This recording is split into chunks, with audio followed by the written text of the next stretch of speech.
guys, welcome back to Comfy Cozy Up, and we are the last day of May. I'm excited for June, so hopefully you guys have seen the previous video where I shared the announcement for Carubathon, which will be in June, and the book that we will be reading. So go check out that video and join us for Carubathon, the 6th year. And yeah, so I'm excited for that. This month was a very good month in terms of books, in terms of craft. I am wearing the white basic, it's like a tunic top. I guess that's what you would call it. And I made a red version of this, and I also decided to make a white version. This is going to be pretty much like a staple, easy to wear kind of top. So I'm loving my crafting, but we are here to talk about books. I read 6 books. 6 books, 2 from the library, 1 I still have, and I read 2 ebooks. So I'm gonna start with the subscriber pick, Candid Voltaire. I've never read anything from this author. Absolutely, this is a classic. I believe this was published in the 1759, I believe. It doesn't say here the original publication date. It just give you a translation. Brilliant. Sophie, brilliant. This was such a good classic. It is short, but it reads so fast. It's like one of those like easy read once you get into it. And it starts out very much, you know, a page turner. You are following this man who fell for this woman, and she is the sister of a baron. He is not of that noble status, so of course he was basically kicked out of the society he was in. Now this book really plays on different society, how they live, what they consider norm, as he's going through these different countries and this different group of people, and how they rule their environment, the community they're in. And I find it very fascinating because not only just the time period, but it really touched on war. It touched on the brutality of women have experienced. It touched on being subjected to being slave for anyone if things don't go their way, or what if they find use for you besides killing you kind of deal. I thought it was interesting when he got to a society that had no crime. So there was no court, there was no anybody had, you know, but it had a sense of where everyone was the same. There was no such thing as you like single, you know, you have any kind of status or that. So when you come from a society where status matters and money matters and all that thing, and you go into this and you don't have that rewarding feeling in a society like this, you don't want to be there. And I thought that was interesting. Then there's that idea of what is considered a peaceful, let me look at my notes, peaceful, happy, somewhat community, and you know, like I thought that was interesting in this. I thought, based on what you have experienced or what you've lived through, what would you be considered like, this is a happy community, this is a good community kind of deal? This is definitely an academic book. This is definitely a very much, as short as it is, you can actually like pick on different theme that was addressed in this storyline, and have that kind of deep discussion. This is definitely a very deep, interested take on society. And even though it was written so long ago, I think even modern time, this book is very relevant, very relevant. I enjoyed this. I thought it was interesting. My plants are fighting with me back here. And I'm, you know, this is where the jar comes in, guys. I love that you guys are, you know, suggesting books in a jar that I would never picked up, because in what world would I have picked up this book? I love classics, and I love that you guys know I love classics and want to introduce me to classics that I don't know of, or have never really thought to pick up, that kind of deal. And this is one of those classics that I've never read, and glad I did. So then I want to get into, let's talk about some ebooks. So then we read a historical fiction, which is a new release that came out early this year. It's called Red Clay. And this is one of the ones that I did review, and I did talk about how the introduction came out. This white woman is showing up at this man's funeral, and this family member is wondering who this white woman, why is she here? Old white woman, you know, she's about in the 80s. And the comment out of her mouth was, introduce herself and say, my family used to own your family. And the first thing I thought was, she better be coming with a 40 acres and a mule and 150-year interest based on the time period in this book. I was kind of like, what? Where's this story going? But it really is a good historical fiction.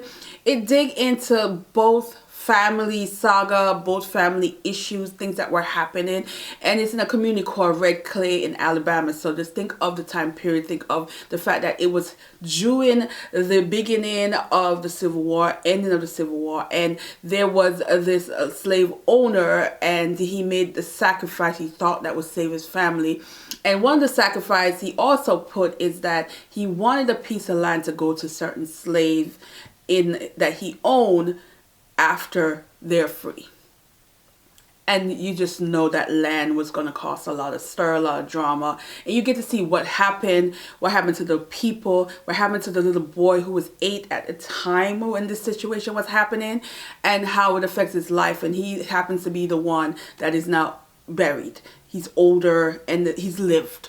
And you get to see what his experience has been. And his family also get to learn things that they didn't know. It is a good historical fiction. It is heavy on certain topic, of course. But I think the author did a good job of how the story is told and give you somewhat of more of a survival story. And how this family had to fight back and do all that it could in the circumstance that they were in that particular state and town. So I was here for that one. Then there's another one that I picked up, and that is another ebook, and that is called Married Not Broken. I've never heard of Deborah King. She's new to me.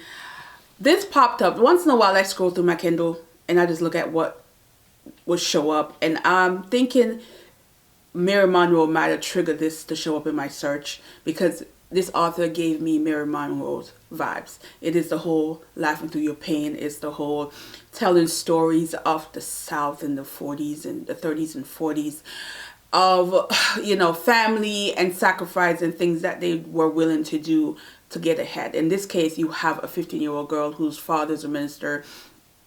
Deacon, I believe he was. Poor farmer struggling to raise his daughters, and the sacrifice he wanted was for her to marry an old pastor. When I said she's 15, the man about 60. He is a pastor, he is a professor, he's educated, and he also has wealth. And in the sacrifice would be him getting certain things the father needed for his farm, and him being able to put the other younger sisters through college. Homegirl wasn't having it. The other option is to marry this young man around her age and don't got nothing. Poor, struggle. So there was two negatives that happened in the story. Like neither one of the situation were good, and you get to learn why neither one of the situation was good. What is also triggering to be in the story is how your religion is used. It is also used to persecute. It's also used to bribe. It is used to mentally make someone believe that everything that happened bad in life was because of that. And that was where the story becomes very interesting, and the use of church in this very hard. Now, once I was done, I looked it up and I realized this story was actually a part 3. Now, it doesn't read like that. It doesn't give you that anything in there to make you think that this was a part of a standalone series. But it's a part of a standalone, thank God, because you don't need to read the other books. The 2 books prior is, I'm glad I didn't, because actually no, I take that back. It would have been a spoiler had I read the other 2 books. Because I did not read the other 2 books or even knew they existed, when I read this and got to the end, it was a really good feeling of how the book ended. And I'm glad I didn't read the other books. Do I want to read the other books? Absolutely not. I think Mary is a character that is very difficult and hard, and you go through the struggles of liking this character because there's so many times where you just think she's just stupid, naive, and just the worst. And then also times where you feel really sorry for her because of the tough situation she was in, of the abuse that she suffered, and things that she had to do because she wanted to save her family from poverty. But at the time when I realized that the other two books existed and what was said, I was like, oh no, I need to still continue to like Mary, because I feel like if I read the other books, I won't like Mary. But nevertheless, this was really a good one. I do want to read other books from the author. I'm pretty sure I don't think I will be reading the previous two books. It's something about it's just something about it that just don't make me want to read the other two books. So that's it. All right, so those are the 3 books that I didn't review. Well, I didn't talk about much on here. So let's get into the Women's Prize. Now, I did an entire video talking about all 6 books in the Women's Prize, and what I felt about it, what I was rooting for, that kind of deal. And then I basically for the month of May, I read 3 of the 6 books. And so I'm not going to go into it in length because I did a video of it already, and I feel like I'd rather you guys go over there so you can get a feel of what I feel about the total Women's Prize this year, that kind of deal. So the Persians. So this one was a family saga. Again, it is given the whole idea of healing, the whole idea of being ripped away from your home, your identity, what you are, your family heritage that you're holding on to, whether or not it is in fact facts or not, that kind of deal. It is messy, very messy. It is also very entertaining at times. And this was just basically a grandmother, you know, and the decisions that she made, and duly down to her kids. And the story really is around this one particular one, her kids, that is just being accused of prostitution. And you know, she has a name, a reputation, what do you mean, you know, that kind of deal. But she's also going through identity issues, also going through family secret that is hurting her, and you know, hurt people kind of deal. The grandkids who are learning about their family and how each of them are taking it differently. In this one, you have the 2 grandkids that they talked about. And I found that this was, again, entertaining, and also a family saga that is kind of well done in an interesting way. It wasn't my favorite of the bunch, but I think there's something about it that I feel like a lot of people will love and enjoy this one. The next book is, you know, I love my Elizabeth Strout. I have some of her books over here, and this was Tell Me Everything. And this author just knows how to write a Lucy story, because Lucy still shows up in this, where this is about her, but not so much as the other books, because Bob, her friend that she met when she moved to Maine after COVID hit, in a previous book, is very much centered in this. And he is a retired lawyer, and he is, you know, tangled into a case that he wanted to take up, that he decided to take up. But you realize why, the personal connection of why he wanted to take this case, and his own issues that he needed to heal from and get through. But his friendship with Lucy is just a beautiful thing. And also you have, what is her name? Olive. Olive showed up in this as well, and Olive is also a character in this storyline, that she has her own book, which Elizabeth did win the Pulitzer Prize for. And again, this community of older people who are still discovering things about themselves, still are learning to cope with things as they come, realization that you just imagine you are retirement age, and things that you didn't know about yourself, or things that you thought was a fact and not necessarily was, that kind of deal. I love every time she is doing the story with Lucy. I love how Lucy is so lovable, and you see how Olive is this, you know, Olive come off this mean, tough older woman that, you know, she still would, you know, nourish you, but she chastises at the same time. I spoke about that in the video. and how both of them, you know, love Lucy but in different ways, and how it can be complicated, and how you have to make that right decision that you want to live with. And it's a beautiful story. I absolutely love this story. I will continue forever to read Lucy. I did get the library edition because it's in hardcover, and I need the paperback to match all the other ones that I got sitting up here. And then the last book I want to talk about is Fundamentally, and this one is, I really feel strongly that this is a high possibility win because of how the story is told. It's literally it is a tough read, and the author really did try to make it witty, but it's just one of those where you're like, child, this is a heavy topic. And it is basically this this woman who she's broken. You could tell the family, her relationship with her mom, you know, and the grief that she's dealing with, and her wanting to separate herself from a religion she was born in. Now she is now in this camp trying to reform these ISIS bride. So you get the gist now. It's heavy. And how things were happening, but there's that one particular person that she wanted to help. And you get to realize why, because it's like, of all the people, why this person?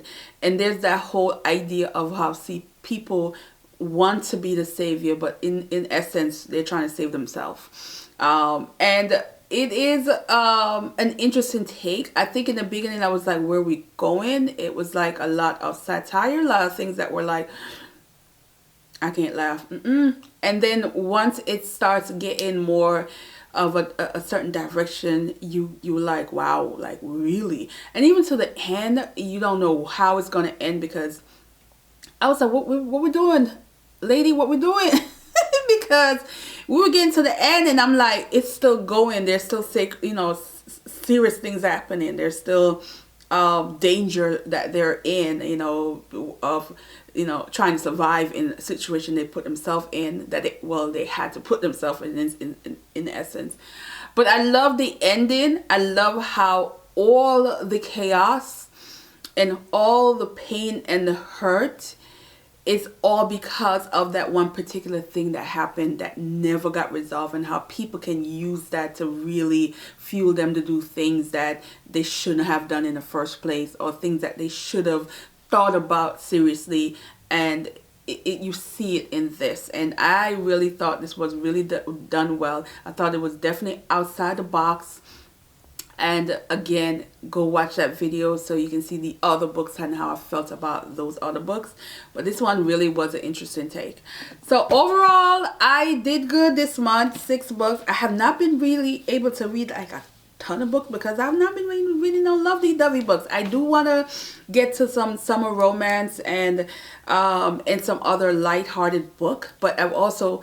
it's June coming, I'm gonna read a lot of Caribbean books, and so I have a haul coming up and my TBR coming up this week, and then highlighting some other Caribbean books, but hopefully we get some lighthearted ones that I can laugh about or entertain, very entertaining one. But these are heavy, but I don't regret any of the books that I read in May. I thought all of them were interesting, and I think for the most part there's some healing needed in so many of them. And of course, even a classic society take on trauma, and it again, a lot of the women's prize books, trauma is very much in them. So I think for the most part, I've been reading so many of it. I'm in my healing season. I think that's why I gravitate to some of these books. But nevertheless, I felt good about the books I read, and I hope you guys had a good reading month as well. And as usual, I'm ready for the jar to get filled up. Go ahead, drop some of your favorite books that you've read recently in the comment box, and let me know if you've read any of these books that I spoke about. And I'll see you guys in the next one. There's a lot more video coming this week, guys, so come on back. All right, see you in the next one. Bye.